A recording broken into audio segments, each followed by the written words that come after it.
Hi, I'm Mahesh Natarajan. I'm a counselor with InnerSight Counseling Center.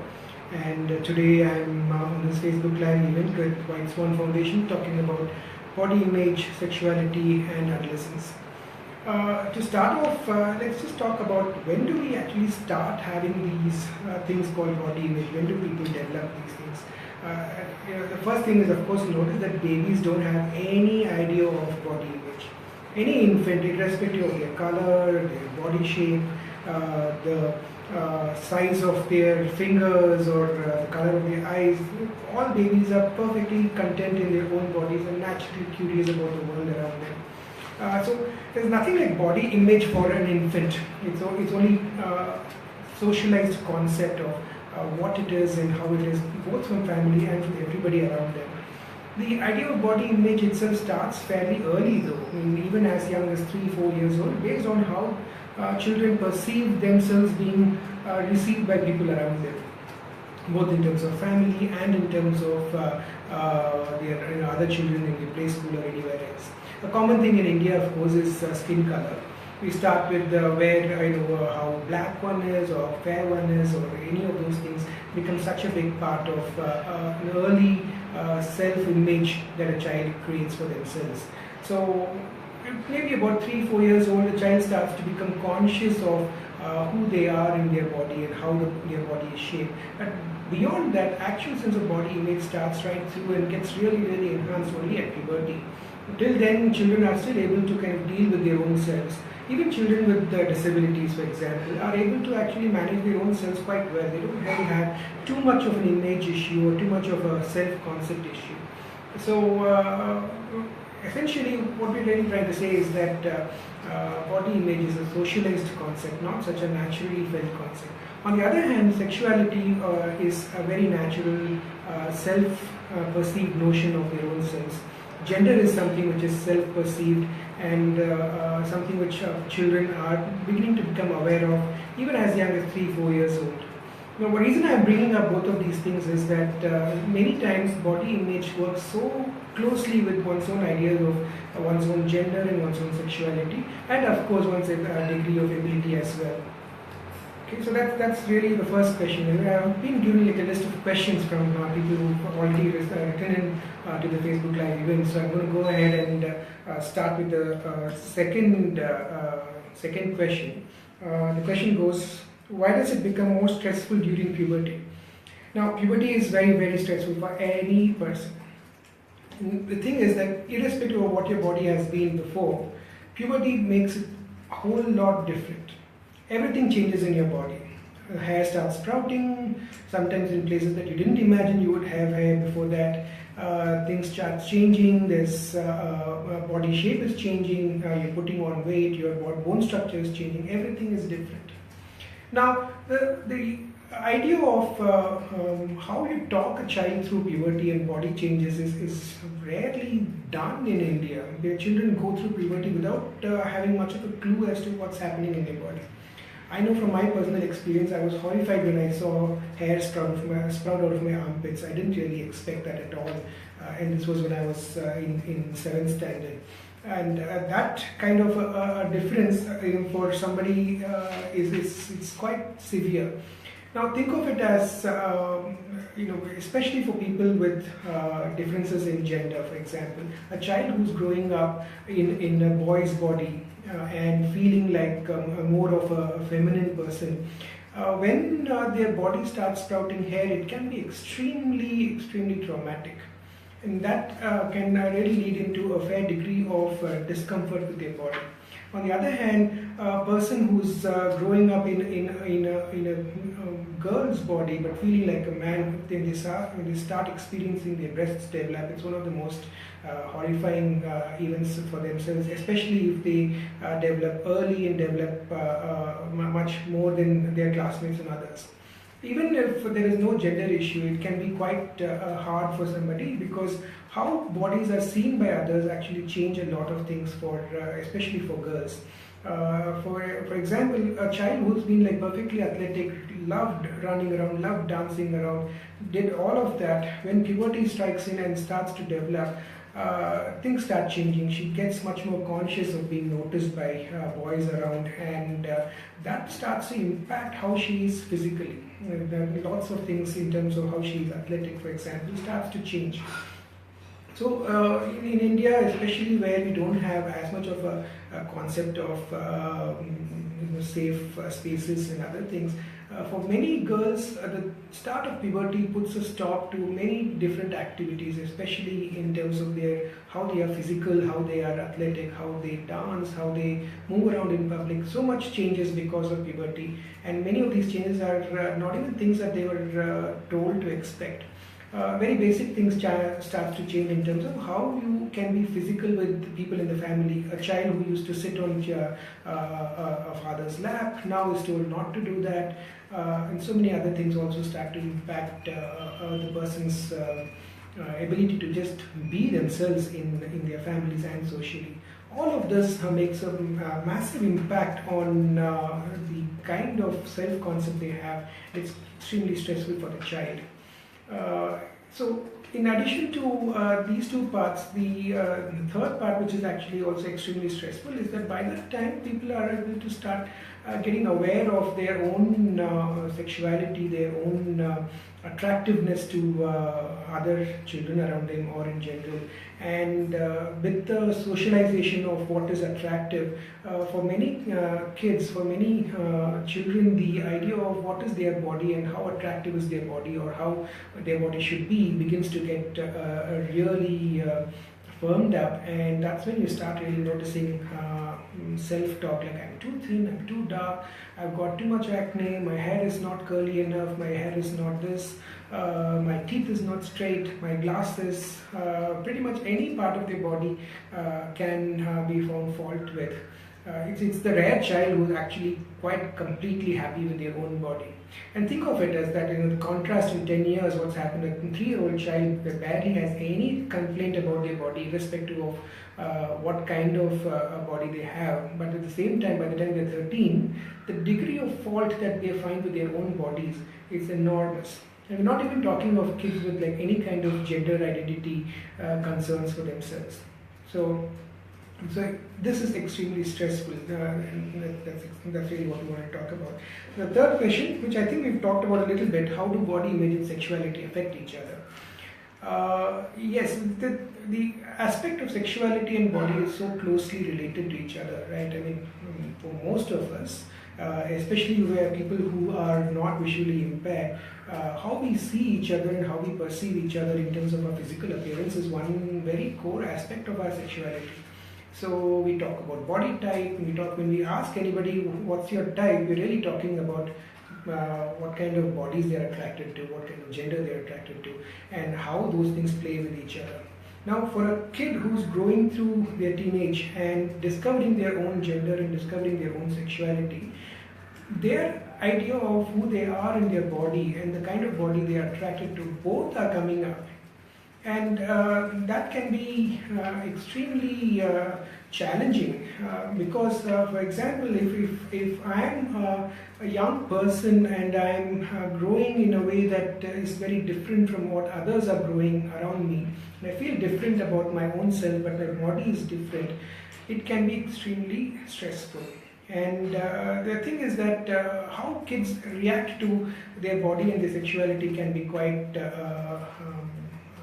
different. Some children tend to then try and hide their bodies in terms of wearing oversized clothes or looking at putting on lots more masks that they don't really have. They become their bodies seem gender amorphous for somebody who's looking at it casually. Or a person might bind their breasts because they don't want to be seen as having breasts at all.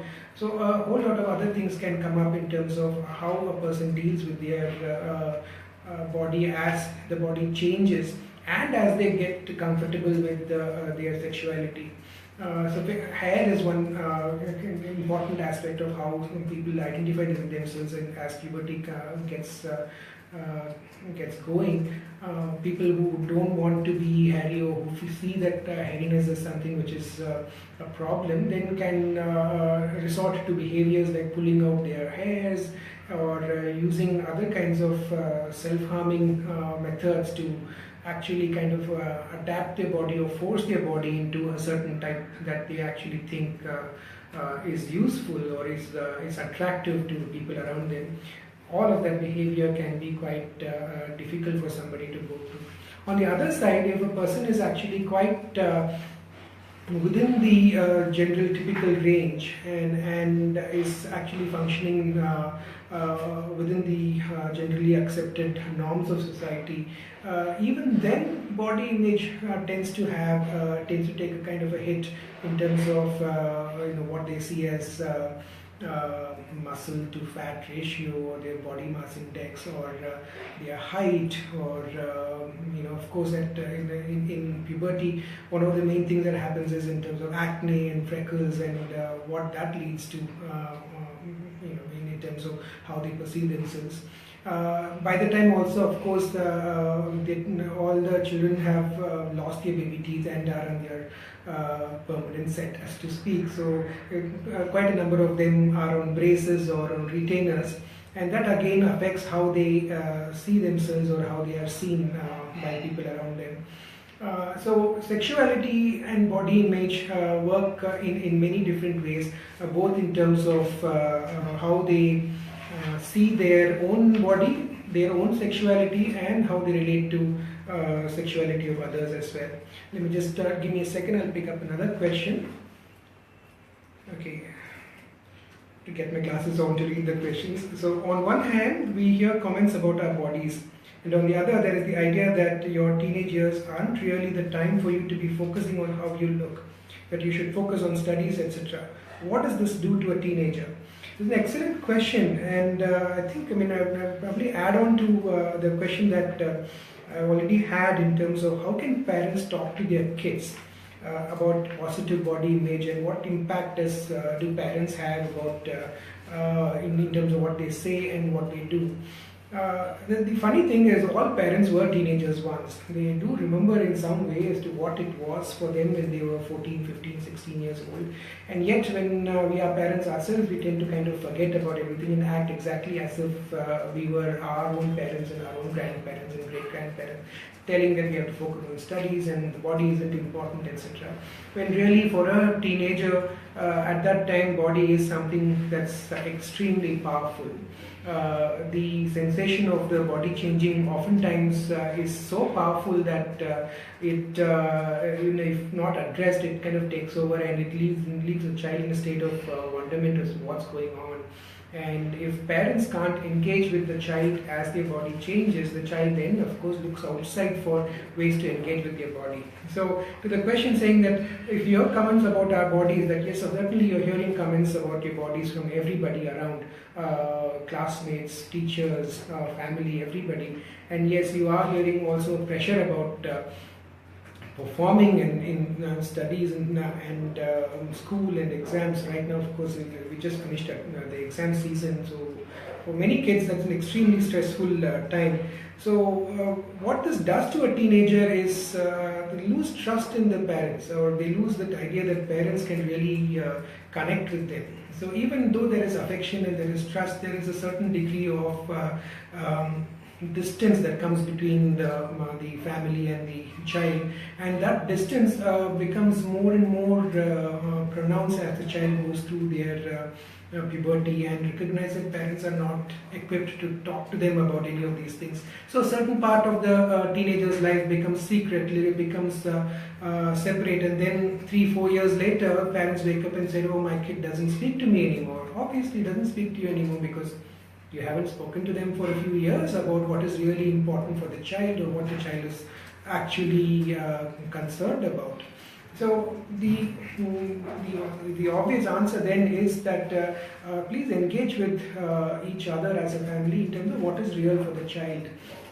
Lots of conversations about bodies, lots of conversations about sex, sexuality, gender, studies, everything else, to keep a much more balanced view about everything that's actually important for the child. Okay, so that was that question. Okay, we have another question. Okay, so this is, I guess, from somebody who is in adolescence themselves. My brother's classmates have been making fun of him for being thin, and he has started spending more time at home than before. How can I help him have a better body image? That's wonderful. So if a sibling is noticing that another sibling is having these kind of issues, like they're bothered about their weight and other things, certainly I would first say that talk to your brother. I mean, help him recognize that you are there for him to talk with, and that itself can be something quite important. Talk to him about how he feels, what he's going through, and anything else that's really affecting him. It's not really that you need to kind of talk to him about saying, oh, you can put on weight like this, or you can add muscle mass by going to the gym, etc. Because he may not be looking for a solution. Really, what your brother might be looking for is to say that can he just share what he's going through? Can he feel not judged? Can he feel that it's okay to be in the body that he is, and that it's okay for him to allow his body to develop as he feels fit? Because there is no particular perfect body type is there. I mean, it's not necessary for every guy to be six packs and perfect abs and everything else. It's not necessary for every girl to be in a certain way either. So really talk to your brother to say that it's okay. Let him make his own mind up. And if people are calling him thin, people are laughing at him, calling him nicknames, help develop the courage and develop the skills to actually talk with it, saying that yes, this is my body type and I'm proud of it and I'm all right with who I am, and that he's okay in a place to say that he's going to be comfortable in what his body is capable of and what his body can help him enjoy, and that needs to be the focus. And the second part of what you're talking about, that he's more at home, is actually talking about his social skills and his ability to cope with what his comments about his body is coming up. And that social skills is something to develop with talking, to be able to develop a much higher degree of comfort with their own selves. And from that self-comfort can come a lot more of confidence in being able to actually go out and being able to stay proud of who they are. Irrespective of commentary that's coming up. The third part of it, of course, is that if you have commentary coming which is not nice, you need to learn to be able to confront that commentary and to do that in a way which is actually helping you win friends, not make enemies. So really that to be able to actually talk to people making such comments and help them learn that it's okay. Body types are, any number of body types around in the world, an infinite number really. And that talking about your brother's thinness is really talking about the person making the comment than themselves. Yeah. Hope that answers your question. If you have a follow-on question, please go ahead and ask. If there's another question coming up. What is the relationship between emotionality and body image? In that age, why are adolescents too conscious about body image? Can counseling help? Counseling can always help with anything under the sun. Counseling can always help. The thing is also look at it, adolescents are going to be conscious of their body, because that is the predominant change in their body. They're moving from being children to adults, and it's a confusing time where they're neither completely children nor completely adults. And so there is going to be a fair degree of absorption with their own bodies. You are noticing everything in your body. You are examining yourself a lot more closely to observe what's changing. And so it's not unnatural or it's not weird at all if you find a teenager looking at their mirrors a lot more, or looking at the pictures a lot more, selfies especially at this time. And that's nothing abnormal about it, because we do want to be very conscious of who we are, and bodies are an important part of who we are. We get emotional about our bodies because our bodies are what people are perceiving, and that is something which keeps coming back to us. And the way we relate to each other is through that feedback. And if we are getting critical commentary or getting positive commentary, either way, we really want to be perceived in a positive light. And so we are going to be emotional about it. The trick is then to kind of use counseling or use peer support or parental or family or teachers or anything which is positive to understand that the body you have is yours, and to know that your body is there for you to function, for you to enjoy what you can with the body, and that's pretty much it. It doesn't need to fit into any particular label or doesn't need to fit into any particular standard. But beyond that, of course, enjoy your body, be emotional about it, certainly. Look at yourself in the mirror, but be conscious of not getting so obsessed with your body and so your looks that you're forgetting that you are a multidimensional person, that there is so much more to you than your body or your looks. Okay, so yeah, counseling can help, but so can many other things as well. Another question. It's not easy for parents to discuss body image with children as the kids don't want to listen or have a conversation. How does one handle this? I really think parents don't want to have this conversation. It's not so much that the kids don't want to have the conversation. And this is not a conversation you can just suddenly spring on a 14-year-old saying, oh, I've noticed that your body is changing. Here is the birds and bees talk.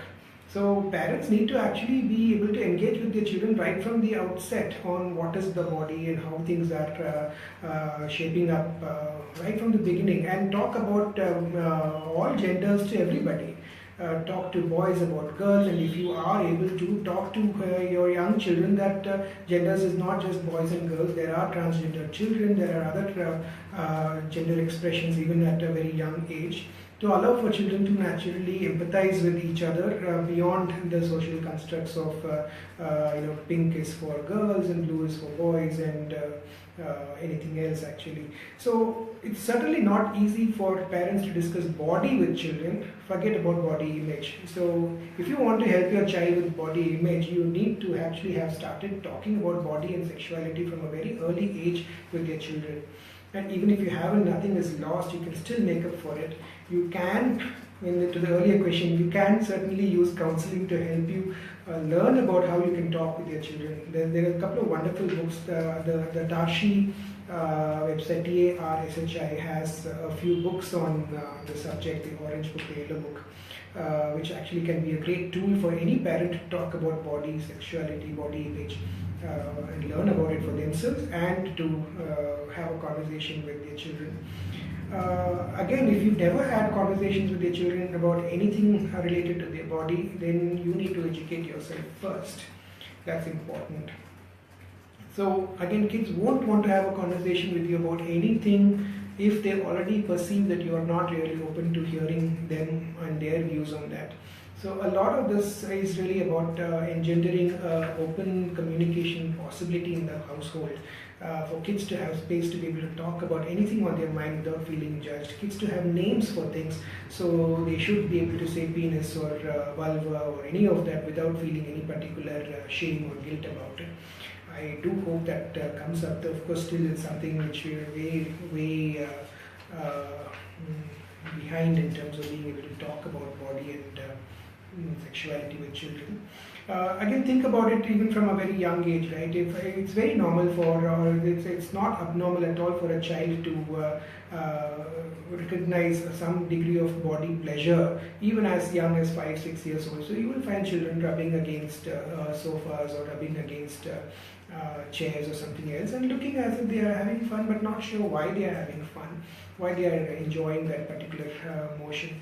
So it's important for parents not to kind of like scold them out of it, not to make them guilty about it, but to be able to engage with it and saying, yes, body is also there for some degree of pleasure, but it's something that they're going to grow into.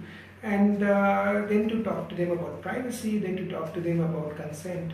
All of that is important. And if you find yourself embarrassed or if you find yourself ashamed to talk about it, then really it's the parents who need counseling, not the child. And certainly that can help. Okay, to move on to another issue, let's just talk about saying that if this question saying signs that parents can look out to recognize body image issues in their kids. Yes, if you are observant about your children and you start noticing changes in terms of what they are going through, some simple things can be like, what are they wearing? Are they wearing extremely loose-fitting clothes now? Are they wearing only full-sleeve shirts? Do they have an aversion for shorts, for example? Do they have certain kinds of color choices? All of that can give you a clue as to whether the child is comfortable in their body. Of course, clothing can be about many other things, fashion, for instance, but certainly notice that. Second thing, of course, is to notice if the child is spending a lot of time in the bathroom, especially after meals. If the child is not really eating very well or eating properly or eating too much. Any of that can be a clue as to saying that the body image is something they're concerned about. Look for what kind of social media the child is engaging with. Keep an eye out on what kind of content the child is consuming. So if they are consuming a lot of an extremely specific content on social media, which is largely about teen issues or things like Teen Wolf or Gossip Girl or any of that, then you please have a conversation with your child that the bodies that you see on TV are extremely stylized and are presented at always their highest degree of efficiency, and talk to them, preferably show them behind the scenes video about what it takes for a certain person to look a certain way in any of these TV series, and what it, how much of effort that goes into it, and then talk to them about what TV shows and other things are fantasies, not necessarily representations of reality. Show them adaptations of real life stories with TV shows or movies, and let them see what the differences are across the two to get a sense of what is reality.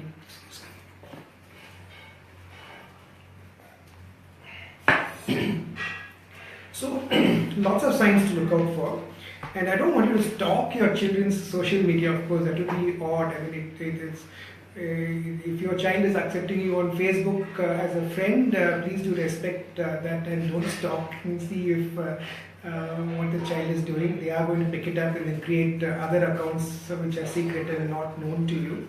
So yeah, watch out for those signs, but leave them a little bit of privacy as well. Don't stalk them for sure. Okay. Another question, this is from Breakthrough India.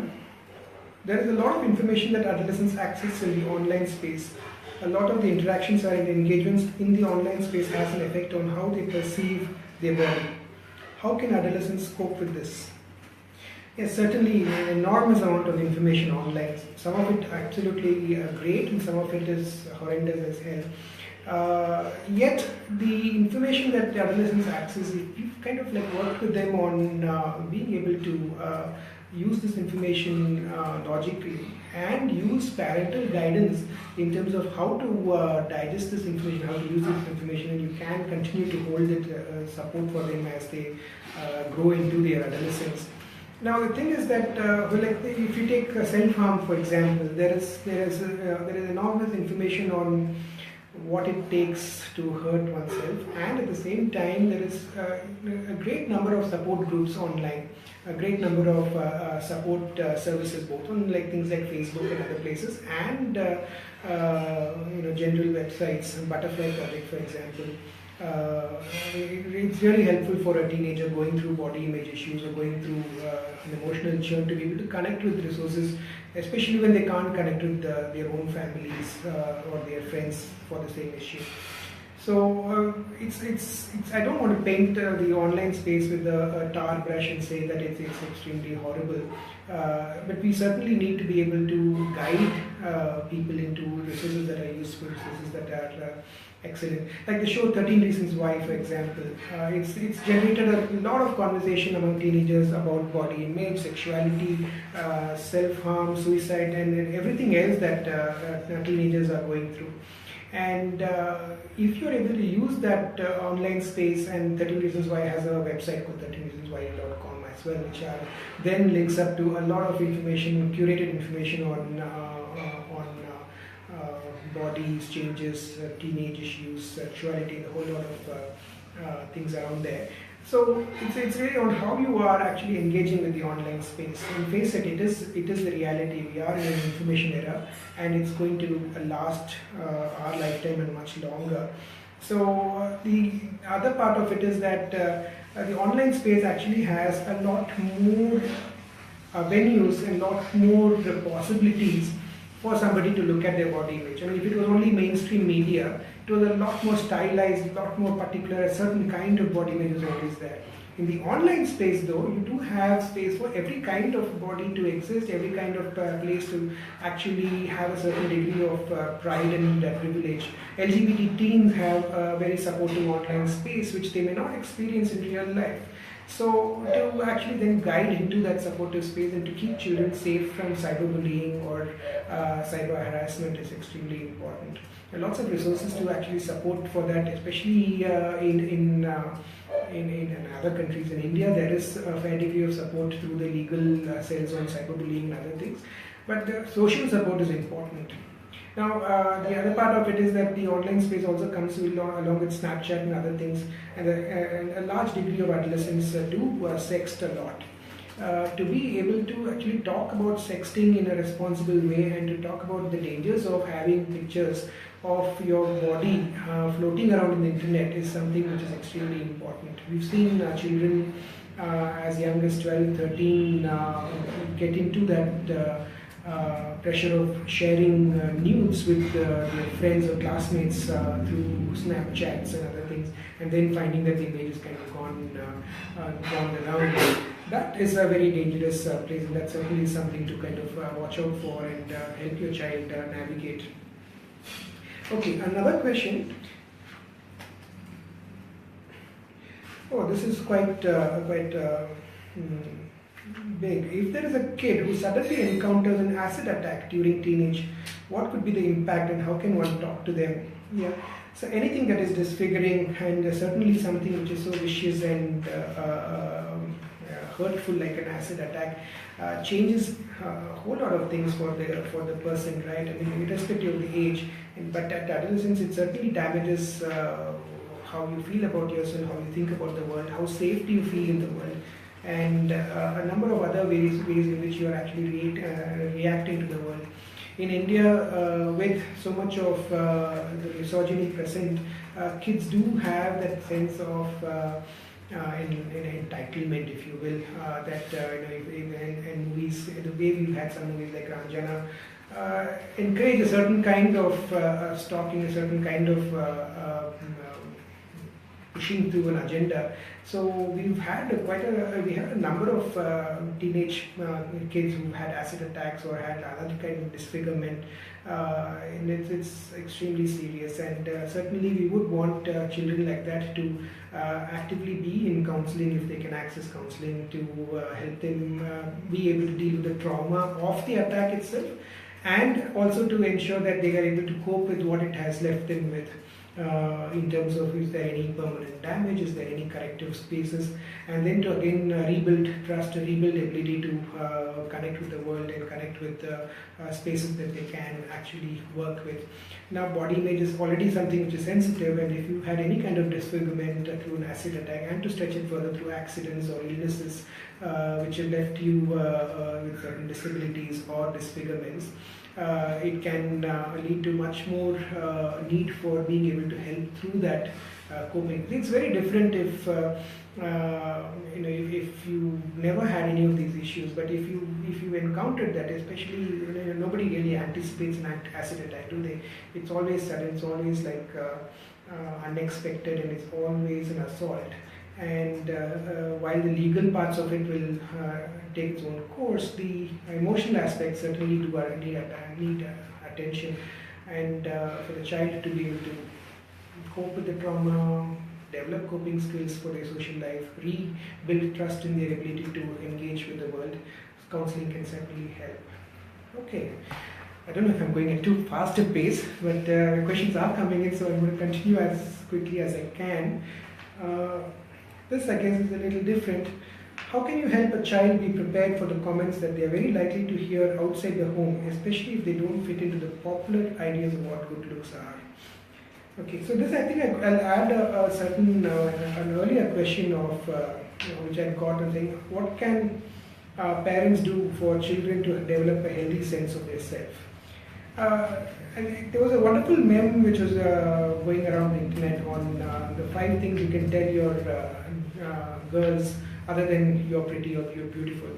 So one of the key things is to remember that and to help your children recognize their larger sense of who they are, to compliment your children for being brave, for being kind, for being empathetic, for being helpful, for being smart, and a whole lot of other dimensions, for being athletic, for being playful, and even for being mischievous, really. And so that kind of helps them develop a larger sense of who they are, and it's not just good looks that matter. So the second part of it is that with the I'm a personal fan of the idea that style and personal expression can work with any kind of body type. So if you can help your child become quite confident of their own body, develop their own personal style, develop their own way of expression, they are going to be quite fabulous. They are going to be able to express themselves without fearing or without really associating with what is so popular outside.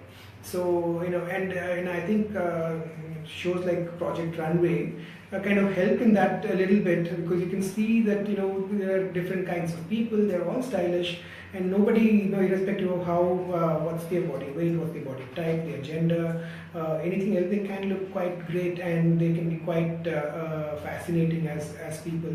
So one of the things that I personally ascribe to is to help a child develop their own way of self-expression, both in terms of their ways of how they deal with their body, their hairstyles, their clothes, their accessories, and to kind of go beyond this need to conform with what society thinks, and to get a lot more proud about their individuality. So that's really the trick of the game, saying if children can learn that they are individuals, and that it's great to be an individual, it's great to be somebody who is themselves, that can actually go a lot, can go a long way in overcoming this pressure of good looks, this pressure of conforming, this pressure of being plastic. So yeah, but yes, there are popular ideas of what looks good, and that there's no gainsaying that. And the thing is that needs a fair degree of conscious effort from an early age to fight it. So in India, for example, one of the things that we notice is this idea of fair is beautiful and dark is ugly. And that has done a significant amount of damage. And I know there's this one Tamil movie which I forget the name of, where the person is slathering themselves with whitening creams because they want to look nice. Of course, it doesn't do anything at all to who they are or how they look. That again, it's an important thing to be able to talk about, saying that good looks is nothing to do with skin color. Good looks is nothing to do with the proportions of your nose to your ears and any of that. Good looks is also to do with how do you actually relate with your own body and start being able to express it in a way that is actually comfortable for you and suits your own style. Yeah. Okay. So another question. Okay, this is White Swan's Twitter survey that says that media is most responsible for body image issues. Is that true? What about peers? See, media claims that it represents popular society, right? And so media is our collective peer group. So certainly what we see on media is what all the analysts and everybody believe that we want to see. And as things change, the media changes to see what we are supposed to want to see. Like now, for example, Alt Balaji has Romil and Jugal talking about LGBT love affairs and other things. So media evolves with society. But yes, as it exists, media is extremely important in terms of defining how one perceives what is attractive, what is good, what is not. Think of it this way, right? I mean, the Hindi movie heroes, the male leads, in the 1970s and 80s when I was a kid, would always have, at least in Tamil movies, were always like hairy, were always have a full-on mush and big beefy guys. That was considered extremely attractive. And now media has changed into a lot more smooth, hardly any body hair, and certainly extremely muscular, gym fit bodies. So the media perception that has shifted is also creating a shift in terms of what people are seeing themselves as wanting to be. So kids are much more conscious about is their body muscular, is their body fat, is their body thin, is their body hairy, and all of that becomes quite important for a child to see. Media is also social media nowadays. So what the people see on Instagram, and I think more kids are on Instagram than on other social media. But and there again, who you follow and what kind of influence those people have is amazing. Yeah. So peers are the actual live interpretations of what you see on social media, what you see on media. This is the litmus test for the asset that is there, which is social media. So in a school, for example, with 15 classmates around, what you see as people talking about you are what they have seen on social media. So it comes back to that. You are being the peers are talking about you based on what they've seen in social media, or they've seen as in media as what is attractive or what is not. So yes, media is extremely important in terms of affecting conversations around body image. Yeah, so yeah, we look at it this way as well. I mean, imagine you take any 1,000 movies and ask yourself, saying, what is the representation of lead characters who do not fit into a certain kind of body type? And it's very rare that you would find like a happy love story of somebody who's who's like 18 but dark and fat and hairy and other things. Barely ever gets the love they want. So it's rare. So certainly body image and media have a high correlation. Another question, will counseling help parents who are not comfortable talking about sexuality and sexual choices but want to connect with their children around these topics? Of course, absolutely. Parents who are not comfortable really need to grow up. To make it simple and to recognize that sexuality and gender are a continuum, that their children can be very different from who they are. And it is something which is real. You can't look at your child and say, oh, you're not like me and I can't deal with you. It's your job to parent them. You better learn how to deal with it, and that includes talking to counselors, talking to other mental health professionals, reading up about it, watching movies, which can actually help, and do anything that is required for you to understand how to talk about sexuality and how to talk about sexual orientations and gender with children. Again, I emphasize that if you are a young parent, please do make the choice very early on, as young as when the child starts to verbalize, to be able to talk to them about their body, to be able to use words and be able to actually engage with the child about their own selves, so that they give the children words so that they can actually talk about what they're experiencing.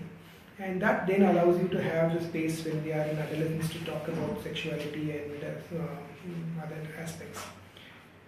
So another question is, do you think body image issues could lead to OCD in adolescence?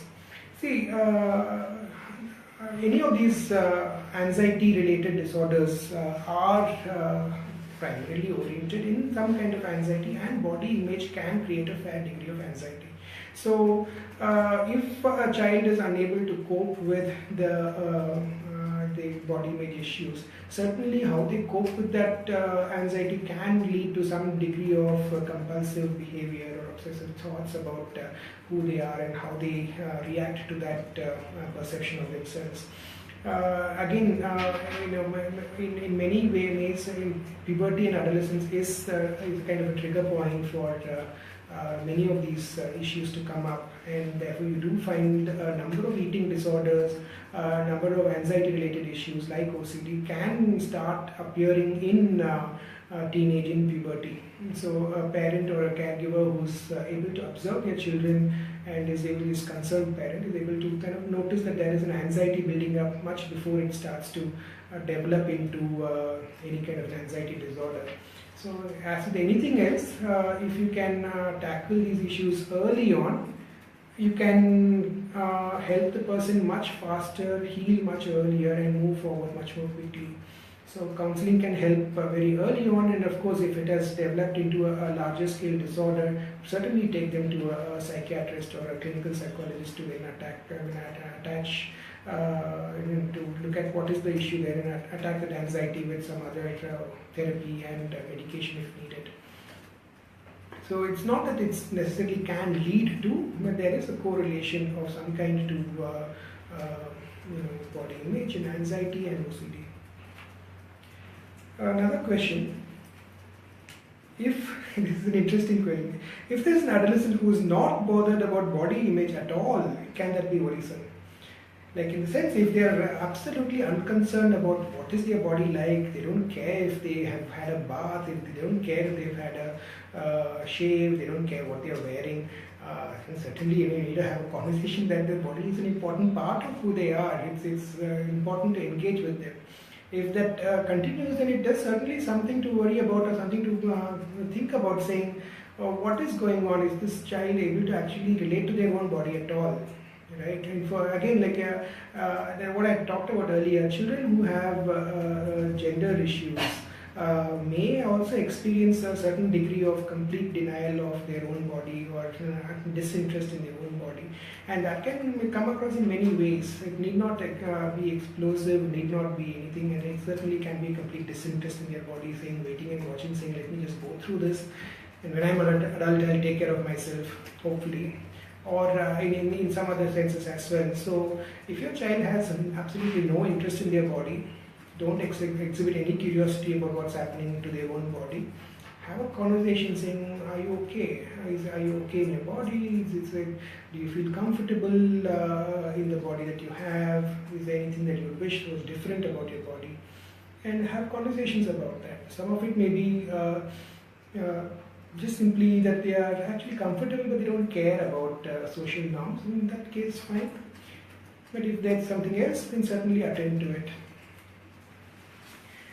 Okay, this is again from another White Swan Twitter poll. Another poll showed that people are unsure if Indians experience this as much as the Western world, and does this matter? Well, people are people, kids are kids.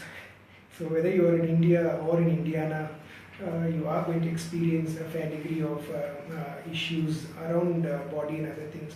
The thing is, in India we have a whole lot of different aspects as well, right? Again, we are a highly gender-coded society. So teenage girls experience a whole lot of other issues which Western counterparts don't experience at all, especially when girls hit puberty and have to go through their periods and learn certain social norms about what you can do during periods, what you can't do during periods. None of that exists in Western societies. So all that impacts your body image, all that impacts your self-concept. So in a certain sense, the Indians experience it much worse than the Western world, except that for us it's coded with gender, coded with class, coded with community and so many other aspects of who we are. Yeah. So it certainly matters a big time. And if you think, oh, this is only a Western issue, nobody in India is bothered about it, that's a complete myth. Kids in India as well do this. Okay, and yeah. Another question: what is the correlation between self-harm and body image? See, I can't really point out actual specific studies, but in my experience as a counselor, I certainly see a fair degree of correlation between the two. The thing is, self-harm, we're not just talking about visible self-harm in terms of like either cutting or mutilating yourself or other parts. There's also invisible self-harm in terms of either overfeeding yourself or underfeeding yourself, and in other aspects of hurting yourself in terms of avoiding situations in many ways. And a fair degree of that is concerned with how you feel comfortably in your body. For many children who are uncomfortable with their body weight. It can lead to self-harming behavior in terms of eating behavior, which again can then lead to eating disorders and then a whole lot of other issues, comparatively speaking. Then again, if you've been bullied over your body, then that bullying behavior can, and if you're finding it difficult to cope with that bullying, can then lead to you expressing that anxiety through self-harm. So yes, there is a correlation, and it's certainly not a causation. There can be any number of other reasons why a child is self-harming or why anybody is self-harming. But certainly body image issues may lead or may find expression in self-harm. So in fact, to the earlier question of how do you notice if your child is having body image issues, if your child is doing anything that is self-harming, could be cutting, could be mutilating themselves, could be self-denial in some way, any of that, please do check in if they are okay with their bodies. And when you're checking with their bodies, please also check if they're okay or if they are comfortable in their gender, comfortable in their sexuality as well. Okay, so we have about like 7 minutes left. And yeah, again, one other question which is kind of related to what we're talking about, saying what happens to kids who don't conform to body ideals or acceptable gender and sexual norms, outliers. What does being singled out, being bullied does to them? So certainly I think the answer is in the question. Anybody who's an outlier does end up or has a high chance of getting bullied. So, the systemic answer to that is that we do want to have a certain kind of difference in how we educate our children and whether we are able to teach children values such as empathy and acceptance and warmth from the beginning. I do hear of like schools in Canada and Denmark who emphasize learning empathy as much as a subject matter as anything else. And that, of course, is going to change overall in the long run. But in the short run, certainly in India, where there are like 60 kids to a section, forget about a class, and the student teacher ratio may be 1:50, the ability to actually take care of oneself in being bullied by peers or being bullied by the whole class, or worse, singled out and excluded. Because isolation and neglect is as much of a bullying as it is to be physically harassed or cyberbullied or any of that. So all of that we certainly need a lot of attention, and kids at that stage, and in fact actually people at most stages, do want connections, and so being isolated or being bullied requires a equal and opposite degree of healthy connections, either with family or with other adults or with good peer support to be able to tackle that much better. Okay, one more question. I have a scar on my face. When I go outside, so many people will say to cover the face. I don't know how to come out from this. Yeah. See, this again related to disfigurement of any kind. You are facing this pressure from people to cover your face. But then look at it this way. I mean, are you there to please other people, or are you there to live your life? So, if you have a story about your scar, and go ahead and display it, and if anybody comes and talks to you, if you feel up to it, go ahead and share your story. It's okay. You don't have to cover your face. You don't have to do anything unless you're comfortable to do so. If you want to cover your face, by all means do that. But then check in, saying, are you covering it because you really want to, or because you are embarrassed about your own looks, embarrassed about your own self. So work through it. I met one person who had a fairly severe road accident and was going through a whole series of corrective surgeries to check the damage and repair the damage on your face. So it took about 18 months for it to have a certain degree of comfort. So the first 3-4 months were extremely painful, and both emotionally and physically, and they did go through a lot of challenges with their body image. But with support, with counseling, they can then move forward to accept that reality as this happens. People go through life, life happens, and this is another story in your life.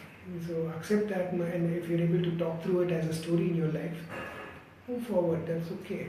And certainly then talk to the people who are asking you to cover their face to, shut up. Thank you very much. I think we are pretty much on time there. Lots of questions. I really appreciate the involvement in the topic, and it it gives me great hope that we will be great about body image. Thank you very much.